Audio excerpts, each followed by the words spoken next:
Hey guys, Vahlkx here, and today I'm going to go over my updated Viessa build here on Season 1, and that's because of the new catalyst system, and so things are going to be a lot more optimized, and now with kind of how long the game's been out, we've got better equipment and knowledge for, applying things to builds. Now, I've already done this for my bunny build, and right now I'm going to be doing it for Viessa, and I'm kind of going in order of updating all my builds, so next up will be Valby. But yeah, without further ado, I'll get into talking about these builds and the things you're going to be looking for them. The first thing I'm going to be showing are the catalysts, if this is something you want to follow along with. But this is a total of 9, which is just 2 more from my previous build video on Viessa. With that out of the way, I do want to talk about all the builds in general real quick. And so on Viessa, I do have a bossing build, but then I also have 3 different farming builds. Now those 3 different builds each have their own purpose and playstyle, and it's up to you to decide which one to kind of pick and choose from, or if you do what I do, which is swap between them, kind of depending on what I'm farming. And so when I get to the build, I'll talk about what I mainly use it for. And again, it's up to you if you want to just play that one solely or swap between them. On top of that, I do want to add on that all the builds here are going to be cooldown stacking. So I will be running Nimble Fingers, MP Conversion, and some variation of a Focus On mod. All that is going to help kind of spam abilities with just getting that cooldown as low as possible. And I'll kind of just quickly mention it in each build, but I want to talk about it now so that I'm not constantly mentioning it. For this first build, we're going to be using Cold-Bloodedness, and so what this will do is change our second ability to increase our skill power, decrease cost, and our cooldown. But the main thing we're getting out of this is cooldown, and what that does, and like in combination with all the other cooldown mods that we're using, is pretty much bring it down as low as possible for ability spamming, which is what this build is all about. The main abilities you're going to be spamming on this one are going to be Blizzard and Frost Shards. And so with this build in general, you can use this for like any kind of farm, and you can also use it for invasions. I've done just fine with those. And then on top of that, another thing I kind of mainly use this build for is doing XP farms. For example, the Void, Fragment, and Vespers. You can be the Viessa with this build, kind of, spamming Blizzard and just getting through that. Now I've already touched on all of the cooldown stuff, and so I'm going to get into some survivability. So we're going to be using Battle of Stamina just to increase HP a little bit, and then this one will give us a little bit of duration, and that little bit of duration will help give us an extra tick on our Blizzard here, because if you don't know, Blizzard will tick every 2 seconds, and so if you just increase it by like 0.1, it will take an additional time before exploding, which will just give you an extra burst of damage there. You could switch out Battle of Stamina for something like increased HP or HP amp, because on this build we are going to be running to Annihilation to be getting, that little bit of duration that we need for the extra burst. So, Battle of Stamina is kind of redundant. I just kind of keep it on there because you could, switch out Annihilation for the other set that I will talk about later here if that is something you want to do. Because this is a farm build and we want to hit as many enemies as possible, we're going to be stacking range, so we've got maximized range going as well as skill expansion. And then for damage, we're going to be boosting that up with Focus on Chill just to increase that chill skill power. After that, I've got 3 crit mods going, which I haven't changed from pre-season. So I've got Skill Insight going and Skill Concentration, and then for the third one I have Emergency Measures here. I used to have Front Lines, but when you're farming, you don't really need the extra crit hit damage. If anything, the crit hit rate is nice for like more consistency, so that's kind of why I changed that out here. And then the very final mod is going to be MP Collector. Now, since this build is going to be mainly ability spamming, we want to have this for more sustain, and so that will just give us MP when we are defeating enemies, and then obviously we'll be picking up the mana cubes off the ground. Off to the second build here, which is our bossing build. So this one is again going to be using Cold-Bloodedness for ability spamming, and the main one we're going to be spamming here is going to be Blizzard. But if you want to, you can also spam the Frost Shards here for bossing. You can also do both. But yeah, main damage is going to be coming from Blizzard. And so what we do instead here is we're going to be taking out one range mod for Spear and Shield. This will give us a little bit of survivability and skill power to just boost up the big modifier we already have here on Blizzard. And then we want to keep one range mod at least, because that gives a little bit more consistency on our skills in general. If you want to, you can swap it out for duration, but I prefer having one range mod for that consistency. And then After that, we do switch out MP Collector for Ambush. This will again boost up that skill power, and Ambush overall is a very good bossing mod to have. And then the last one we kind of change here is we change this one back to front lines to just boost up the damage. Because when you switch this between front lines and emergency measures, you lose out on 6% crit rate. It's up to you to gamble on that 6% for more damage, or if you want more consistency, you can swap it back to emergency measures. For the third build here, we're going to be going over another farming build, and instead of Cold-Bloodedness, we have Absolute Zero. And so when we hit a crit hit, we are going to inflict Frostbite, or in other words, a freeze on the enemy. And then when we have this Transcendent mod on, it will change all these skills to singular. So we are going to change up some things about the build for this. The main thing we're going to be getting out of this build is the second ability. So when we have Absolute Zero on, it'll actually add damage to our Frost Road now. And so we can kind of play this as, you know, an alternate Valby. So if you're doing like outpost farming and, you know, running circles or whatever, or just like having crowd control in areas, you can use Viessa instead and have Frost Road using Absolute Zero to just, you know, do damage over time and kind of spawn kill enemies. For this build as well, and all the cooldown stacking that I mentioned earlier, this allows for constant uptime of the passive right here. And so when we crit, we're going to be critting these ice spheres, and that's just going to be free damage and free crowd control. And so with this build, the only thing we really have to worry about is the second ability. And so this will create the ice sheets on the ground, which will, you know, do damage over time. Those can crit, which will reapply the passive. And like I said, it's going to have constant uptime. And so when we're using this on, you know, a group of enemies like this, the spheres will shoot out and then pretty much a refresh right away for, you know, free damage and free crowd control. Now to get into the mods, same thing with battle stamina, mainly using it for the extra duration, but if you want to swap it out, you can. And then on this slot right here, we're going to be using focus on singular instead. This will give, you know, a little bit more cooldown. And then on top of that, the main thing is going to be the singular power, since everything does change into singular with Absolute Zero. This next part is the main change I made to the build. And so instead of having 3 crit mods, I am going to be running 2. And the 2 I'm going to be running are the crit rate ones, so I've got Insight going and emergency measures. The reason I'm not running the third one here, which is front lines, is because the main thing you get out of this is crit hit damage, and you don't really need that scaling because even without critting, a lot of the mobs are being one tapped. And so instead of, you know, getting the little bit of crit rate from that one, we're going to be instead just putting this to a blank slot and adding MP accelerant mainly for the duration. You know, just for more uptime on our abilities. And then the MP we get from that is kind of whatever. It's nice, but it's not that needed. So yeah, that's kind of the change I made right there, and it's up to you to decide what to do with that.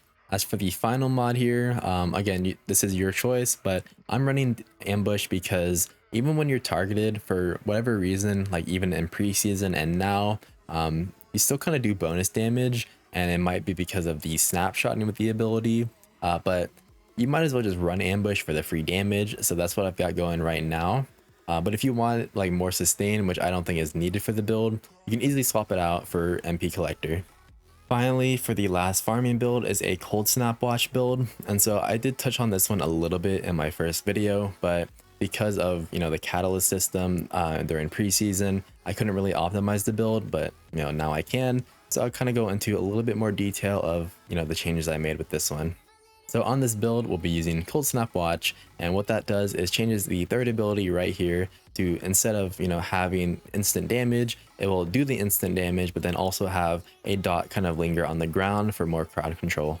There are different ways you can go about this build, and right now the way I have it going is the cooldown stacking, and what that allows us to do is actually stack multiple cold snaps on top of each other, because they do stack, and so I'll kind of show that here.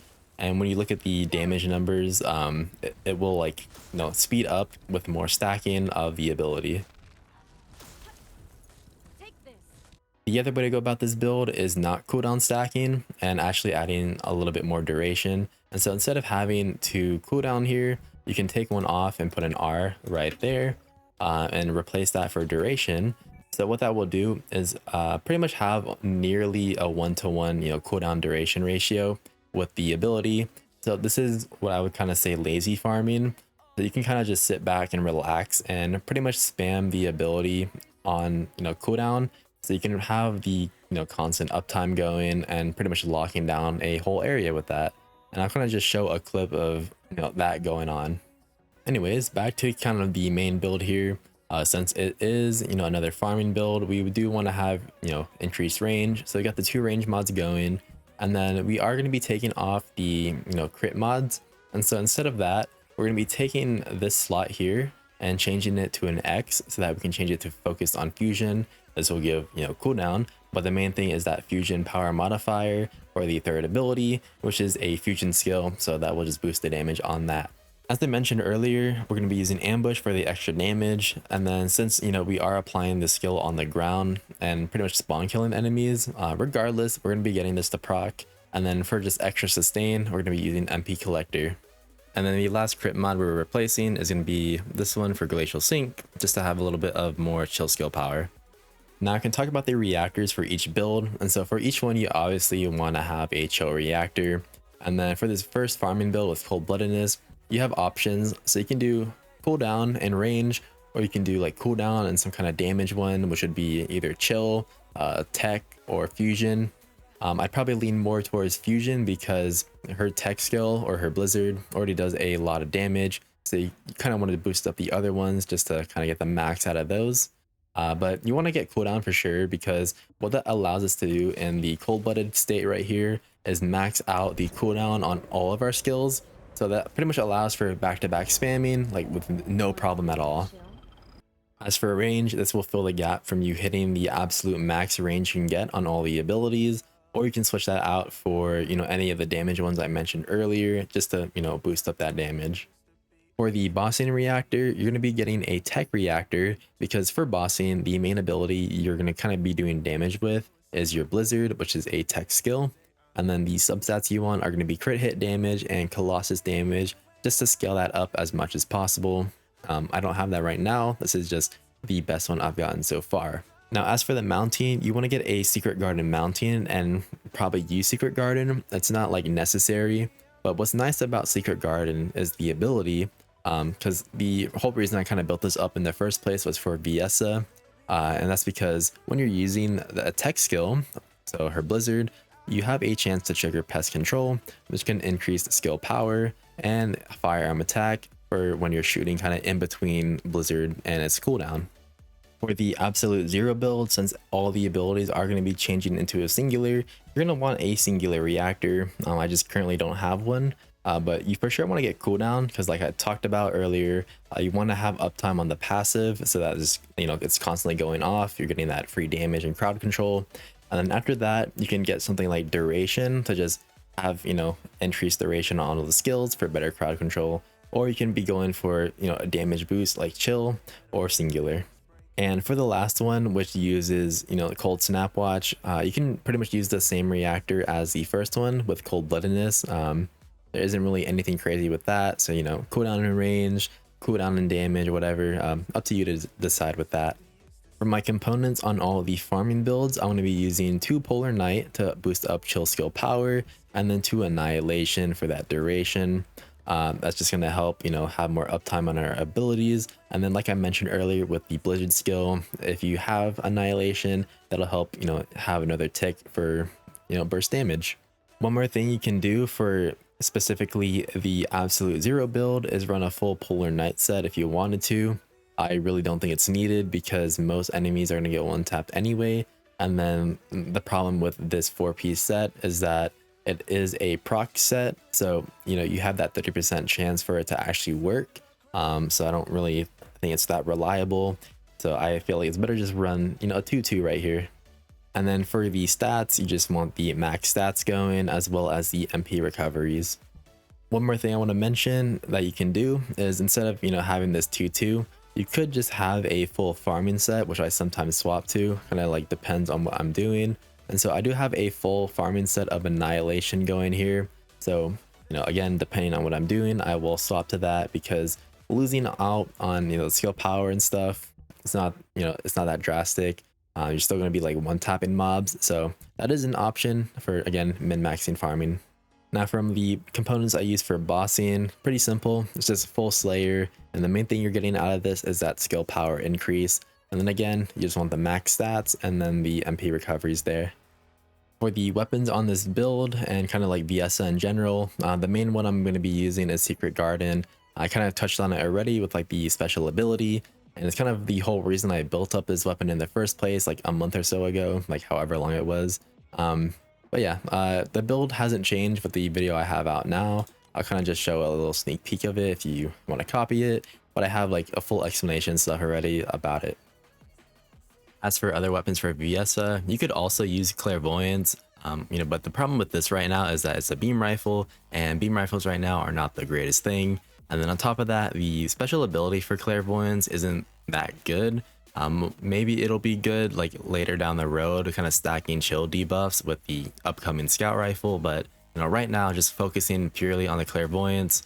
Mobbing, it's kind of whatever, your abilities will one tap things. And then for bossing, the debuff does not last long enough for you to kind of rotate skills with Viessa, and you're better off just using something like Secret Garden to get the damage boost and just purely shoot the boss, like to just do more damage overall.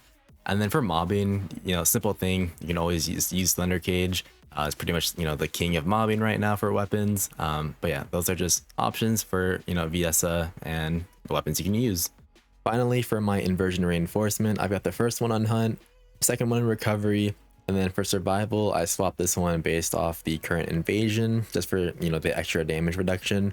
But like overall, I think the system is pretty lacking. The buffs aren't that crazy, but yeah, this is what I'm running for that. So that does it here for my updated Viessa build in Season 1. Next up will be Valby. I kind of go over that build and things I kind of would recommend with that one. But yeah, besides that, I hope this helped out. I hope you all enjoyed, and I'll see you guys in the next one.